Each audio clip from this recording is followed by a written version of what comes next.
Shalom saudara yang dikasihi Tuhan, mari kita tunduk kepala kita berdoa. Bapa kami dalam surga, Bapa yang baik yang kami kenal di dalam nama Tuhan Yesus. Sungguh kami mengucap syukur kepada Tuhan kalau Engkau telah mengubah setiap kutuk kami Tuhan menjadi berkat. Kiranya berkat ini selalu ada dalam hidup kami supaya kami boleh menjadi berkat bagi banyak orang. Ampuni dosa salah kami Tuhan, jikalau saat ini kami jauh daripada Tuhan, sehingga masalah persoalan tantangan begitu datang menimpa kami. Kiranya Tuhan Kau mengubah setiap air mata kami menjadi sorak-sorai. Setiap kami dalam pergumulan masalah persoalan tantangan, kiranya Tuhan memberi kekuatan dan kemenangan. Di dalam nama Tuhan Yesus, haleluya, amin. Puji Tuhan, saudara yang dikasihi Tuhan. Kalau saudara kita mau merenungkan, yaitu mengapa di dunia ini ada kutuk, dan mengapa banyak orang-orang yang membenci kekristenan yang berkata, kenapa kok ada kutuk? Kalau Tuhan itu mengasihi, mengapa ada kutuk? Kenapa Alkitab itu juga banyak memberikan hal-hal tentang kutukan, saudara. Padahal kalau kita membaca firman Tuhan, sesungguhnya, yaitu Tuhan berkata, janganlah dari mulut yang satu keluar berkat dan kutuk. Tetapi kita harus menjadi berkat. Artinya Tuhan tidak senang kalau kita itu mengeluarkan kutukan-kutukan, tetapi kita harus mengeluarkan berkat-berkat. Kenapa? Karena Tuhan itu sumber berkat, bukan ingin mengutuki. Terus dari mana sumber kutukan itu? Sumber kutukan itu bukan berarti Tuhan mengutuk, itu akibat dari dosa. Sebab itu ketika dosa itu dilanggar, maka kutukan itu atau hukuman itu keluar. Sebab itu jangan orang berprasangka yang buruk, saudara. Tuhan tidak mau kita mengeluarkan kutuk, kita harus menjadi berkat. Tetapi kemudian kita yang mengeluarkan kutuk, saudara, maka kita sendiri di dalam hal yang sama, yaitu di bawah hukuman. Sebab itu orang percaya jangan lagi mengutuk, tetapi biar memberkati. Sehingga Tuhan berkata, kasihlah musuhmu, berkatilah orang yang mengutuk kamu. Doakanlah orang yang membenci kamu. Itu luar biasa. Karena Tuhan adalah sumber daripada kasih itu sendiri. Kita mau belajar tentang awal mula daripada kutuk. Manusia diberikan kebebasan, saudara, dan diberikan untuk menikmati fasilitas taman Allah yang di Taman Eden. Semua buah-buahan yang ada di pohon itu boleh dimakan. Hanya ada satu buah dari pohon tentang pengetahuan baik dan buruk tidak boleh. Sedangkan buah kehidupan yang boleh dimakan, itulah memberi kehidupan kepada manusia. Dan Tuhan berkata, jikalau kamu makan buah pengetahuan baik dan buruk ini, kamu akan mati. Tuhan bicara akan mati. Tuhan tidak mengutuk kamu makan mati. Tetapi Tuhan memberikan supaya makan buah kehidupan, supaya hidup terus. Dan jangan makan itu. Itulah kehendak Tuhan. Dari semua pohon buah-buahan itu yang ada, hanya satu saja. Dan kenapa manusia jatuh dalam dosa? Manusia tetap awalnya tidak berdosa. Tetapi datanglah si iblis penggoda, ular tua itu, yang memutarbalikkan firman Tuhan, yang menggoda manusia, saudara. Akhirnya manusia jatuh di dalam dosa, memakan buah pengetahuan baik dan buruk, yang mematikan dia. Kata-kata mematikan itu bisa juga dikatakan, yaitu terpisah dari Tuhan. Kata-kata mati itu berarti jauh dari hadapan Tuhan. Kata-kata mati itu juga berarti di bawah hukuman. Kata-kata mati berarti jauh dari berkat, yaitu bicara tentang kutuk juga sama, saudara. Nah, inilah manusia jatuh dalam dosa. Tetapi saat itu Tuhan itu datang menyelamatkan. Supaya manusia jangan hidup dalam kutukan, dalam dosa itu terus-menerus. Sehingga manusia tidak diperbolehkan makan buah kehidupan. Artinya supaya dosa itu jangan kekal. Dan manusia diusirlah dari taman itu. Dan berilah dua malaikat kerub dengan pedang bernyala-nyala. Supaya setiap orang yang masuk tidak akan bisa hidup, tetapi akan mati. Dan kemudian apa terjadi? Yesus itu turun ke dunia. Dan Yesus itu mati di kayu salib untuk menerima kutuk dan hukuman itu. Sehingga kalau kita melihat, saudara, kemudian bahwa buah kehidupan itu diberikan kepada orang yang percaya Yesus. Karena dosa dan kutuk itu sudah diterima dia. Dan kita sudah dibawa kasih karunia. Ingat ketika manusia jatuh dalam dosa. Manusia bersembunyi di balik pohon daun-daunan itu. Tetapi Tuhan memberikan yaitu pakaian dari kulit binatang. Berarti ada yang dikorbankan. Sehingga kalau kita melihat, itulah kenapa orang ketika dia berdosa datang kepada Tuhan membawa korban untuk mengingat bahwa manusia telah jatuh dalam dosa dan Allah sudah mengorbankannya. Dan korban itu akan muncul kemudian, yaitu ketika Yesus turun ke dunia.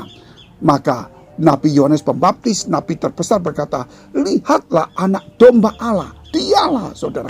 Makanya kenapa korban itu kok bukan barang-barang yang mati, tetapi yaitu korban yang hidup dan yang sempurna, yang utuh, yang bagus. Itu menunjukkan bahwa Yesus itu, saudara, yang sempurna.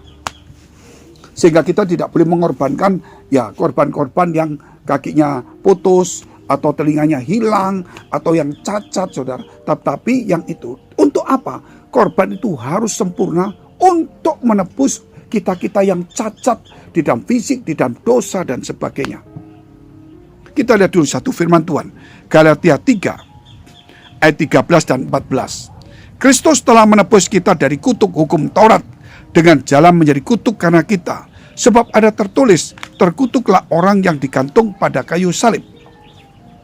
Yesus Kristus telah membuat ini supaya di dalam Dia berkat Abraham sampai kepada bangsa-bangsa lain, sehingga oleh iman kita menerima roh yang telah dijanjikan. Jadi di sini kita melihat bahwa Kristus itu telah menerima kutuk itu. Dan kemudian supaya apa, saudara? Supaya kita tidak mendapatkan kutuk itu kembali, tetapi kita menerima berkat-berkat yang diberikan Tuhan kepada Abraham. Bahkan Roh Kudus, Roh Allah diberikan dalam hidup kita. Itu luar biasa. Jadi ada paham-paham tertentu dari orang-orang yang pembenci Kristen berkata, mengapa Allah yang mengasihi itu kok ada kutukan? Dia tidak tahu dasar kutukan itu adalah akibat dari dosa dan hukuman. Sama seperti kalau kita melanggar lalu lintas, mau tidak mau, saudara, kita akan tetap dihukum. Kalau kita membunuh seseorang, maka darah orang itu akan menuntut kepada kita. Kalau kita memukul orang, ya, kita akan tetap dihukum. Nah, orang berkata, kenapa kok ada hukuman? Loh, awalnya supaya manusia itu hidup saling mengasihi, jangan melukai.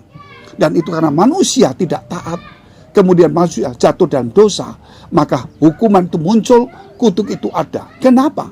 Karena iblis itu adalah malaikat yang kemudian memberontak, dan karena memberontak maka dia menjadi malaikat yang terkutuk, yaitu iblis. Kemudian dia ingin menularkan kutuk hukuman itu kepada manusia.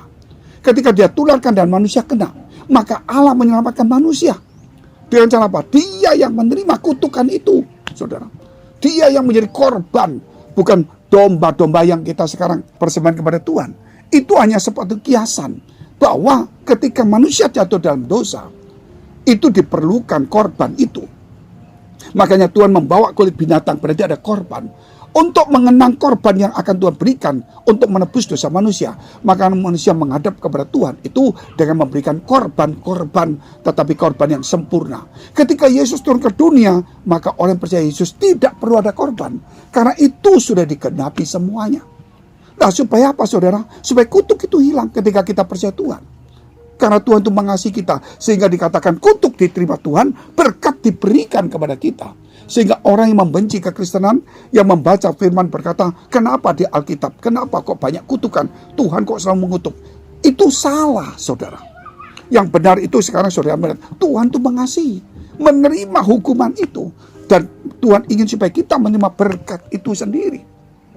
Saya bacakan Galatia 1 ayat 19. Seperti yang telah kami katakan dahulu, sekarang kukatakan sekali lagi, jikalau ada orang yang memberitakan kepadamu satu Injil yang berbeda dengan apa yang telah kamu terima, terkutuklah dia. Nah, ini saudara, oleh karena itu, jangan ada orang memberitakan Injil lain, yaitu yang berkata melawan tentang kasih Tuhan. Sebab itu mungkin ada kitab suci yang lain. Mungkin kita membuat kitab suci lain, menambahinya, itu Injil lain, atau kitab suci lain, yang bertentangan dengan Injil. Sehingga dia berkata, kenapa ada kutuk? Padahal saudara, Injil sesungguhnya itu Yesus yang menerima kutuk, dan kemudian kita menerima berkat Tuhan itu sendiri. Supaya kita menjadi berkat. Inilah saudara, kita harus merenungkan kembali kebenaran firman Allah. Jangan percaya, jangan membuat Injil lain. Siapa yang membuat Injil lain, yang saudara yang bertentangan dengan kasih karunia Allah, yaitu Yesus yang menerima hukuman dan kutuk dan mengubah kutuk menjadi berkat karena Allah mengasihi kita dan tidak mau kita dalam kutukan tetapi dalam berkat Tuhan, kasih karunia Tuhan. Itulah Injil sesungguhnya. Mari kita tunduk kepala, kita berdoa. Jika saudara dalam pergumulan masalah persoalan tantangan, baik dalam pekerjaan rumah tangga, kesehatan, maupun pekerjaan, karir, studi, dan perjodohan, dekapkan kedua tanganmu di dadamu. Jika saudara ada sakit penyakit, tumpangkan tangan bagian sakit. Dan di dalam nama Yesus, nama di atas segala nama, nama yang berkuasa, segala penyakit, segala persoalan di bawah nama Yesus. Dan Tuhan Yesus berkata, imanmu telah menyelamatkan engkau, imanmu telah menyembuhkan engkau. Percayalah dalam nama Yesus, jadilah sembuh. Jika engkau dalam pergumulan, terimalah pemulihan, terimalah pemulihan daripada Tuhan, kekuatan, pertolongan, berkat dari Tuhan, sehingga engkau dipulihkan di dalam nama Yesus Kristus. Terimalah berkat-berkat daripada Tuhan dalam nama Yesus. Haleluya, amin. Jika saudara masih membutuhkan pelayanan doa dan konseling, silakan hubungi nomor yang tertera di bawah ini. Tuhan Yesus memberkati.